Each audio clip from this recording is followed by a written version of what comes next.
द्वितीय श्रीक्षेत्र बारिपदा स्थित श्री श्री हरिबलदेव जीव मंदिर में आरंभ होईची पवित्र दल उत्सव।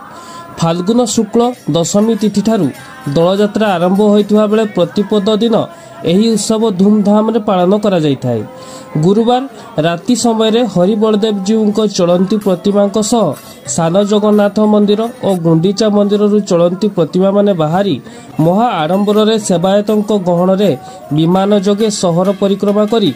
मधुबन पड़िया को आसिथिले। सेठारे रीतिनीति अनुसार पूजार्चना हेबा परे होलिका दहन पर्व पालन करने सहित परंपरा मुताबक राजनगर अभिमुखे जाइथिले एवं सेठारे नीतिक्रांति अनुसार अभिर खेल सह पूजार्चना परे श्रीजीव माने निज निज मंदिर को प्रत्यावर्तन करथिले। गुरुवार शांति श्रृंखलार सह समस्त कार्य समापन होइथिबा बेले शुक्रवार राति मध्य एही पर्व पालन अवसर में दलमंडप विजे करी तीन मंदिरर चलंती प्रतिमा सेठारे पूजार्चना रंग खेल नीतिक्रांति सरिबा परे पानी होली खेल और स्नान हवा परे दल पर्व समापन हबो बोली मंदिर पूजा पंडा अरुण मिश्र सूचना देचंती।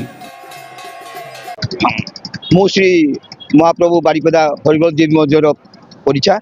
आज आम चतुर्थ दिन होली खेल आज अभिरा पूर्णिमा आमर महाप्रभु श्री मदन मोहन भूदेवी श्रीदेवी ता सहित काठिया मंदिर मदन मोहन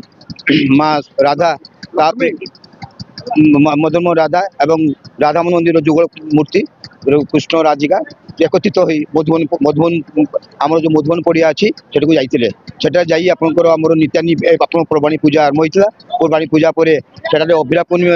आपंकर अग्नि उत्सव प्रण अग्नि उत्सव चारिपटे मंडप घूरिया पर सेठारे प्रत्यावर्तन कर पुणी फेरी आसिलु राजबाटी को राजबाटी आपंकर आज अभिरा पूर्णिमा प्रथम पूजा हुए एटी आपंकर विशेष भोग होची आपंकर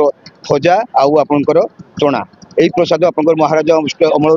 आसूची एठारे आप तीन महाप्रभु एकत्रित होगा पर एटा पुणी होली खेल होता तीन परीक्षा मिसी आप होली खेल करूँ होली खेल पर आपंकर नामकन जो महाप्रभुर